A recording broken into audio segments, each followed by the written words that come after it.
저한테 이제 형벌을 주는 그 이제 판사가 더 죄인 같았어요. 왜냐면 제가 강제 북송을 당해서 걸치는 어종들 있잖아요. 버이브는 정말 끔찍한 것이라고 생각을 했었는데 그 끔찍한 버이브에도 들어갔었고 형벌까지 받고 언연을 주더라고요. 교화 원연이요?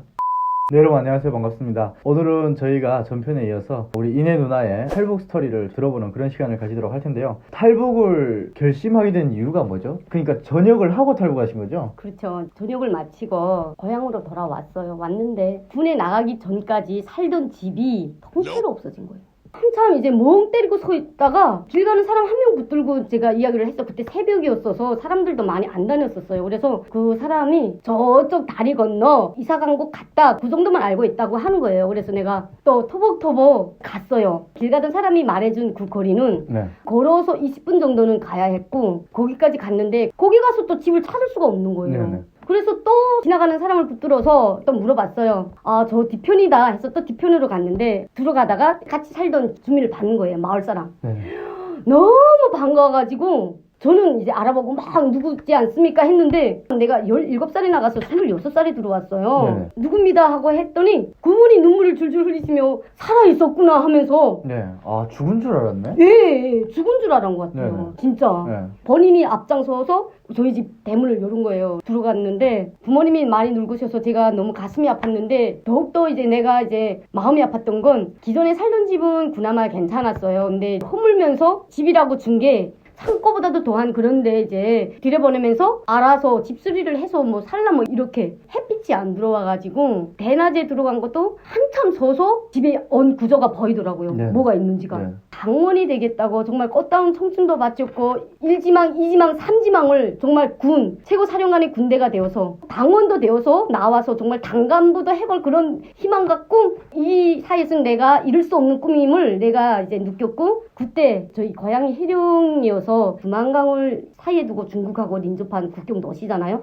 길 가다가도 이제 중국을 볼 수가 있어요. 중국은 정말 밤에도 불빛이 많이 비치는데 저희는 암흑세상 그리고 그 동창생들을 찾는데 동창생들이 없더라고요. 그래서 보면 다 중국에 갔다고 하더라고요.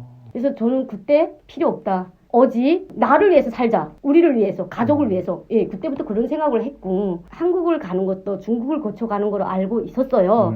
그래서 저는 최종 목표는 한국이었지만 중국을 먼저 거쳤고 중국에서 이제 한국 가는 브로커를 만나지를 못해서 중국에서 조금 헤맸어요. 헤매다가 체포가 됐고 강제 북송 당했고. 아, 북송됐어요? 저는 강제 북송까지 당해서 저는 거역도 다 치르고 죽어도 저는 한국 땅에 가서 죽겠다 막 이런 결심으로 제가 또 나섰어요. 솔직히 이제 법적인 처벌을 받고 그때 제가 더 느꼈던 게 뭐냐면요. 너희들이 죄인이 아니냐 막 이런 생각이 들더라고요. 저한테 이제 형벌을 주는 그 이제 판사가 더 죄인 같았어요. 왜냐면 제가 강제 북송을 당해서 걸치는 어종들 있잖아요. 버이브는 정말 끔찍한 것이라고 생각을 했었는데 그 끔찍한 버이브에도 들어갔었고 형벌까지 받고 언연을 주더라고요. 교화 원연이요?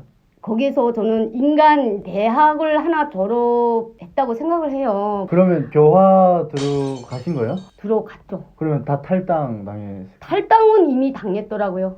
이미 탈당은 제가 이제 행방불명 됐잖아요. 했을 때 부모님들이 거기서 살 수가 없었던 거예요. 그래서 그 집을 내놓고 저희 맏언니 집에 가서 살았는데 맏언니 집까지 찾아와서 그 당증을 뺏어갔어요. 그러니까 그 교화가 진짜 우리 한국의 그 감옥 같은 데 말하는 거죠? 저는 대한민국에 와서 교도소에 다녀봤어요. 봤는데 솔직히 거기는 천국이에요. 그건 그렇죠. 개인적으로 그렇게 생각을 하고 싶고 거기는 지옥인 거예요. 완전 지옥인데 정말 상상도 하기 싫은 그런 일들 저는 다 겪었어요. 근데 교화소에 갔다고 하면 그 머리를 다 자르는 걸로 알고 있거든요. 머리...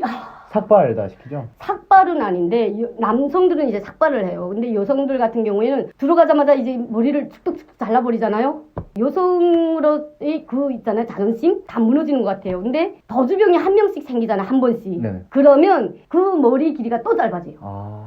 이제 한 명이 생기면 이만큼 귀 위에까지 잘라져요. 그리고 또 이제 한 명이 생기잖아. 그러면 머리가 이제 이렇게 더 올라가는 거예요.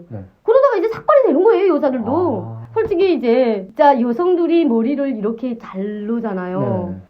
보기가 흉해요. 정말. 하지만 그 안에서는 다른 사람이 벌 수가 없으니까. 네네. 예. 그리고 또 안전원이나 그 개호원들을 또 버의원들을 이렇게 선생님이라고 부른다고 하던데. 저 선생님이에요. 다 선생님이에요. 그냥. 그리고 그 사람들은 수감생들한테 번호를 매겨서 부른다고. 맞아요. 저는 아직도 기억이 나는 게 763. 군복무 할 때 이제 총번호 아직도 기억을 5889 뭐 이렇게 기억을 하고 있는데. 그래요? 또 거기에서 또 번호를 받은 거예요. 제수번호. 네.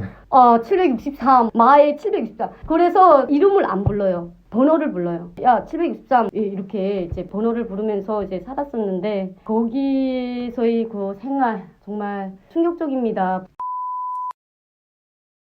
거역을 다 치르면서 무조건 살아서 나가야 되겠다. 이를 악물었어요. 그래갖고 나오는 순간 내가 이 사회에서는 정말 자그마한 미련도 없었어요. 한국 행을 시도하는 애들은 그 형벌이 더 컸거든요. 나 이제는 중국이 아니라 한국으로 갈 거야 해서 그때 단단한 결심을 하고 내가 13년 1월에 나왔는데 3월에 다시 북한을 떠나서 한국에 왔어요. 이제 대한민국에 와서 단 하루를 살아도 인간답게 인권이 보장되고 내가 노력한 만큼의 대가를 받을 수 있고 내가 노력하지 않으면 그냥 뭐 옥수수 밥을 먹던지 그거는 이 민주주의 국가에서 이제 본인이 이제 노력한 것만큼이잖아요. 현재는 이제 한국에 와서 살고 있으면서 내가 한 선택이 정말 바른 선택이구나. 정말 잘한 선택이었다는 것을 절감하게 되는데 저는 대한민국 국민으로 받아준 것만으로도 너무 이제 감사하게 생각을 하면서 하루하루 열심히 최선을 다하면서 그리고 대한민국 국민의 한 사람으로서 국민의 의무를 저버리지 않고 의무를 다하면서 사는 게 내 삶의 마지막 목표입니다.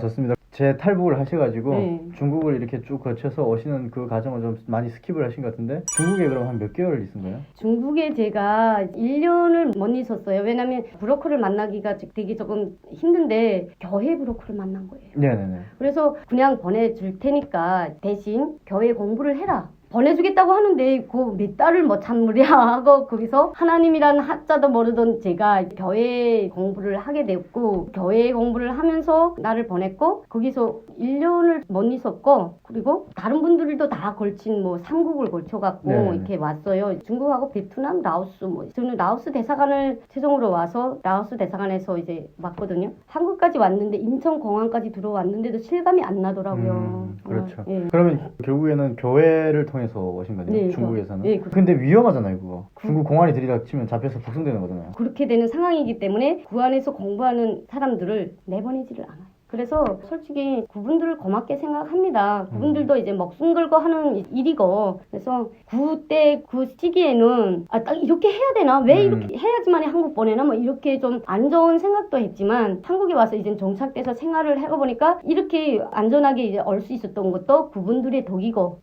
그래서 정말 고맙게 생각을 하고 있습니다.